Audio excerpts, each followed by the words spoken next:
En plena expansión de la pandemia, una frase de Mark Fisher se viralizó. Es más fácil imaginar el fin del mundo que el fin del capitalismo. Es el síntoma de una época sin futuro. Los espectros radiales se proponen analizar esta lenta cancelación, más allá de las lógicas que nos ofrece el capital, y traen, como buenos fantasmas del futuro, otros horizontes posibles.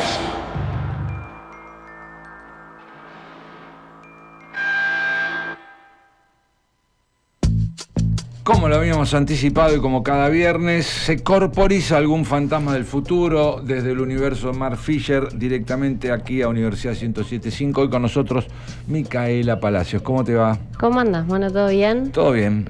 Una semana... ¿Vos bien? ¿Estás bien? Estoy bien, en una semana bastante agitada. Vengo de un momento bastante agitado acá en el edificio de nuestra querida universidad. Porque cuando decimos que se corporizan los fantasmas, hoy se corporizó, pero de una manera... Sí, con ciertas tensiones, agitaciones y nada, también justo charlábamos de cómo nos pasa por el cuerpo el contexto político y justamente en esta semana en la que venimos de estar en la marcha federal en defensa de las universidades nacionales y venimos de, o por lo menos yo en lo personal, de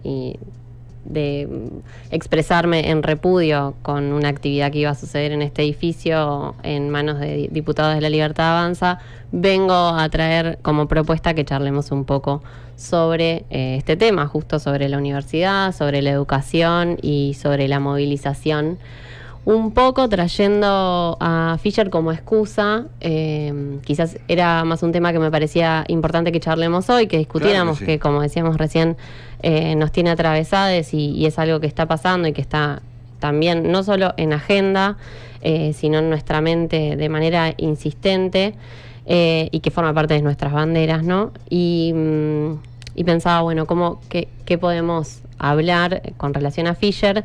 Y encontré, justo en colaboración con mis compañeros de Fantasmas del Futuro, con quienes siempre cuento y con quienes construimos colectivamente, dos entradas justo que tiene Fisher en su libro K-Punk, que están recopiladas en el libro de Caja Negra, K-Punk 2, perdón.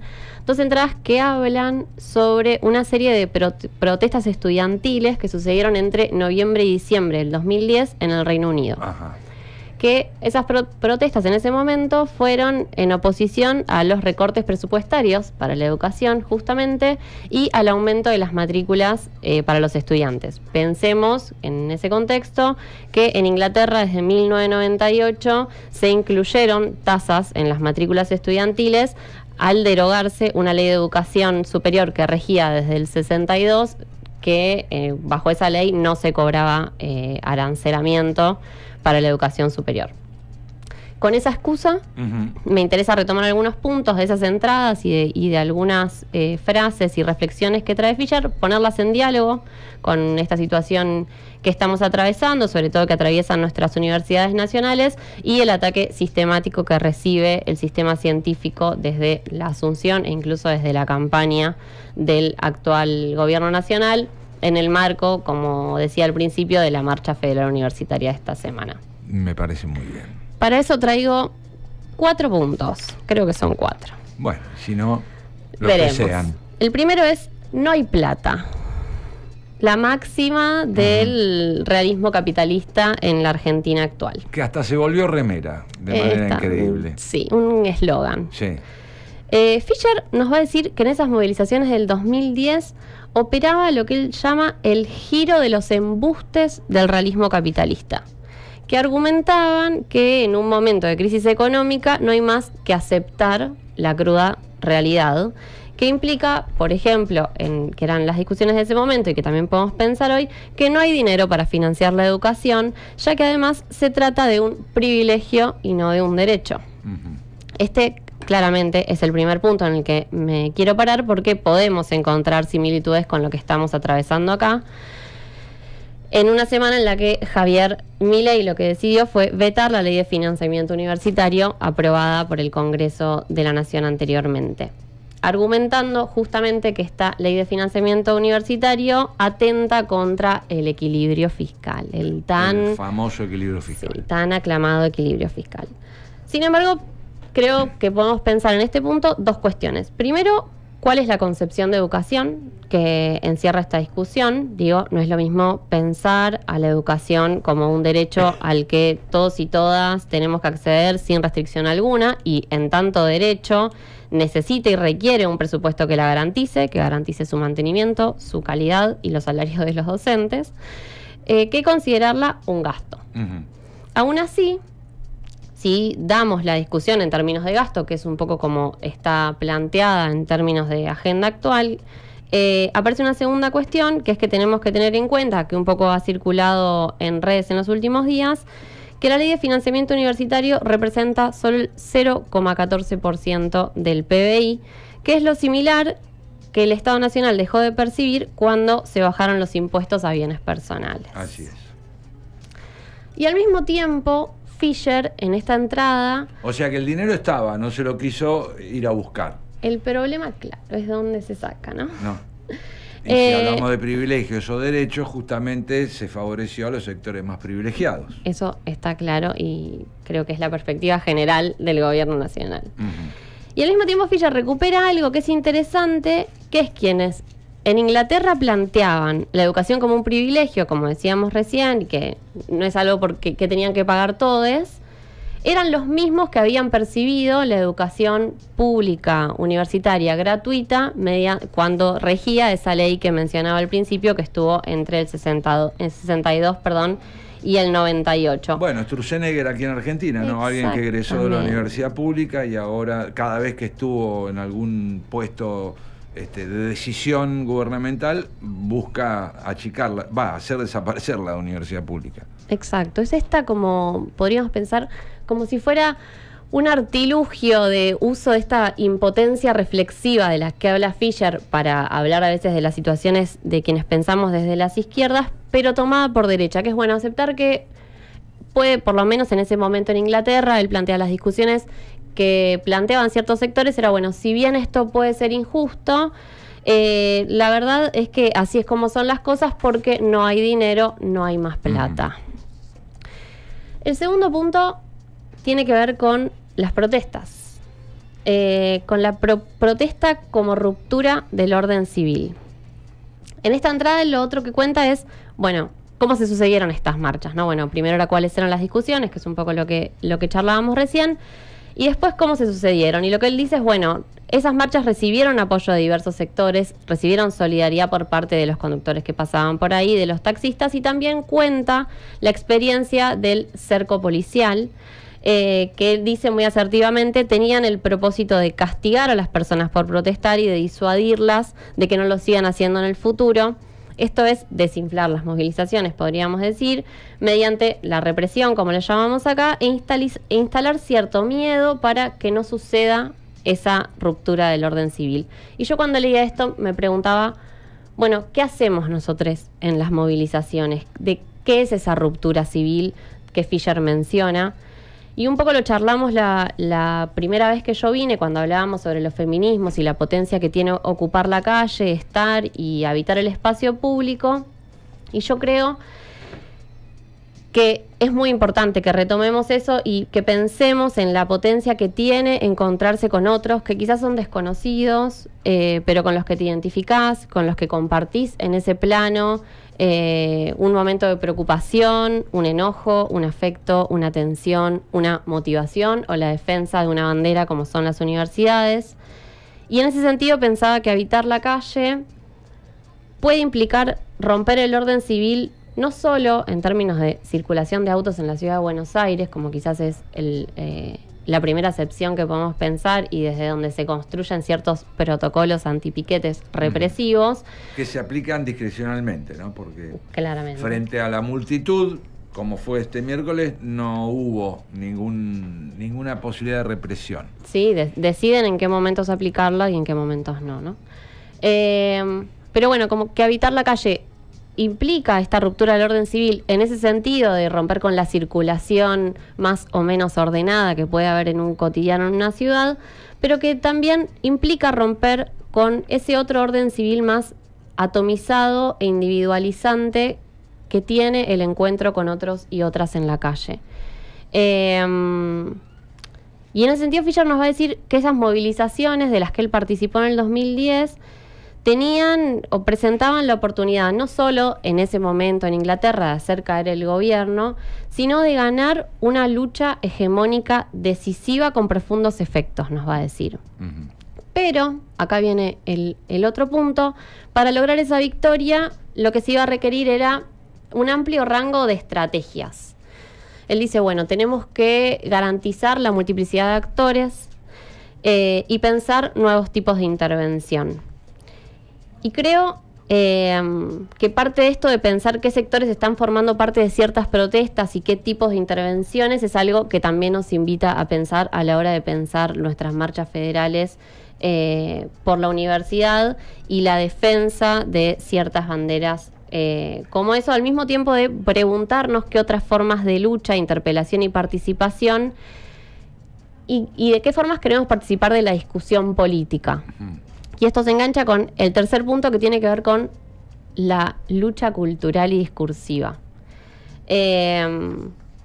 Como dijimos al principio, o como yo traía, bueno, creo que es evidente para todos los que estamos y quienes sobre todo forman parte de Radio Universidad, vos me dirás si es así o no, que es evidente que el sector universitario, el académico, el científico-tecnológico viene siendo blanco de ataque desde el comienzo de este gobierno.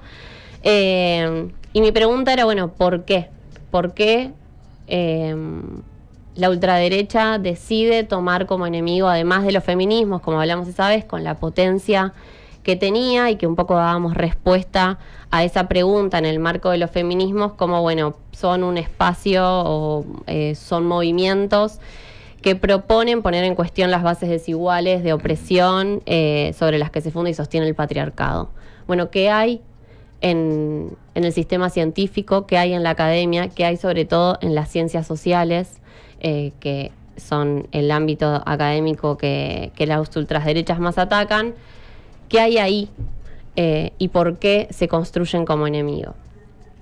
Principalmente creo que no es casual que es desde estas áreas de conocimiento donde podemos identificar cierto potencial a la hora de desarrollar como laboratorios de pensamiento. Me gusta decirle que cuestionen la base de la sociedad en la que vivimos. Claro. Y es eso que Milei llama, para denostarnos, fábrica de ideología. Uh-huh. Y eso que él llama fábrica de ideología, yo creo que es o puede ser en realidad un espacio donde se proponga la construcción de un pensamiento crítico. Uh-huh. Y cuando digo pensamiento crítico me refiero a una práctica educativa que permita espacios donde se discutan y se cuestione el status quo. Y en eso vuelvo a traer a Fischer, retomo. Y pienso, bueno, ¿cómo construía Fischer su práctica docente? Desde su participación en los terciarios y en el posgrado, que en su último libro, Deseo Postcapitalista, tenemos desgrabadas sus clases, y es desde ahí desde donde yo puedo pensar o me atrevo a imaginar, sin haberlo conocido, cómo él construía esta práctica, y creo que efectivamente proponía en sus clases y en sus encuentros con sus estudiantes una educación y la construcción de un conocimiento como una práctica donde es posible pensar incluso un deseo por fuera del capital, imaginar deseos como en general repetimos una y otra vez, futuros y horizontes postcapitalistas, pero que esos tenían que ver con una construcción de pensamiento crítico. Uh-huh. La universidad, yo creo que no hay dudas que tenemos que defenderla con uñas y dientes, que es necesaria la ley de financiamiento. Sin embargo, quiero hacer un asterisco, que es el último punto para ir cerrando, que es que no le dejemos la crítica a la ultraderecha. Creo que Fischer va a hablar, bueno, en estas entradas él habla de una solidaridad negativa que se empieza a construir, que tiene que ver con un rasgo afectivo de internalización de las condiciones de flexibilidad, de individualismo, de la actualidad, del realismo capitalista, que lo que genera es que ante una situación de crisis en la que la vida de las personas es cada vez peor, se genera una experiencia de, bueno, si a mí me va cada vez peor, no me preocupa o no logro solidarizarme con los demás. Y en ese sentido lo que propone es construir una solidaridad que tenga más plasticidad, que tenga ciertas posiciones bien claras, como yo he planteado recién, la defensa de la universidad pública, gratuita, de calidad, de acceso irrestricto para todos y todas, es una de ellas, pero que pueda incluir nuevas formas de protesta, que tenga cierta plasticidad para pensar en otros actores y que incluya también un momento reflexivo y de crítica que nos pueda permitir el espacio del cuestionamiento, y que ese cuestionamiento incluya elementos que después nos permitan reconfigurar lo que haya que reconfigurar. Digo, que podamos discutir qué tan inclusiva y democrática es la universidad hoy, qué tan gratuita y accesible es, no hace que la defendamos menos, y yo creo que es una grieta que no le podemos dejar a la ultraderecha. En algún momento, desde Fantasmas, hablamos sobre esto de no abandonar incluso la crítica a la democracia, porque si dejamos abierta la crítica a la democracia y cerramos ciertas discusiones, es la derecha quien toma ese mando, o también sobre futuro, si en algún momento charlamos acá sobre, bueno, si nosotros dejamos de discutir qué pensamos a la hora de pensar utopías, van a ser las ultraderechas las que construyan esas utopías y esos imaginarios futuros. Y yo creo que con la educación y con la universidad un poco también tenemos que pensar en esa clave de no dejarle a las derechas, a la ultraderecha de la actualidad, la crítica a las instituciones educativas que nosotros habitamos, en las que desarrollamos nuestro trabajo, nos desempeñamos como estudiantes, como docentes, como trabajadores y como militantes. Que es importante que retomemos esas banderas del pensamiento crítico, que es el potencial que tienen las casas de estudio que defendemos. Por supuesto, además tiene que ver con eso que acabas de decir, ¿no? El pensamiento crítico y la posibilidad de que el sistema universitario es perfectible. Entonces, ¿cómo no revisar aquellas piezas que por ahí no están funcionando bien o no están bien colocadas, ¿no? Me parece que sí, que todo puede estar en discusión. Pero... Sí, con ciertos lineamientos claros, digo, no es romperlo todo para empezar de nuevo, sino esta idea de la solidaridad con plasticidad que él dice es, bueno, en los momentos en los que hay que tener ciertas ideas firmes y salir a defenderlas, tenerlo claro y hacerlo, y yo creo que la Marcha Federal Universitaria fue una muestra de eso, y que estemos todos ahí, que haya sido tan masiva, es fundamental, pero que no perdamos eso otro. Porque también potencia la posibilidad de cambios pequeños a grandes transformaciones que nos puedan llevar a pensar y a vivir en una sociedad más justa. Sí, la nueva ultraderecha, que es tan conservadora como lo ha sido siempre, en realidad, de nuevo tiene, no sé, maquillaje, va a pretender que no se ponga en discusión una estructura, ¿no?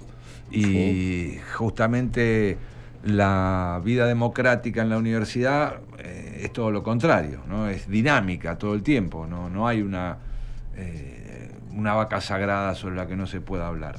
No tenemos que construir esas vacas sagradas, por lo menos desde los espacios en los que creemos, como en Fantasmas y también en estos espacios de diálogo con vos, en los que creemos que tenemos que discutir lo que haya que discutir y no tener miedo de incluso nosotros replantearnos cosas que si no las replanteamos nosotros, nos las replantean por derecha. Y eso es un gran peligro. Distinto es darle la discusión a alguien que sabes que viene con la idea de cerrar esa universidad pública, ¿no?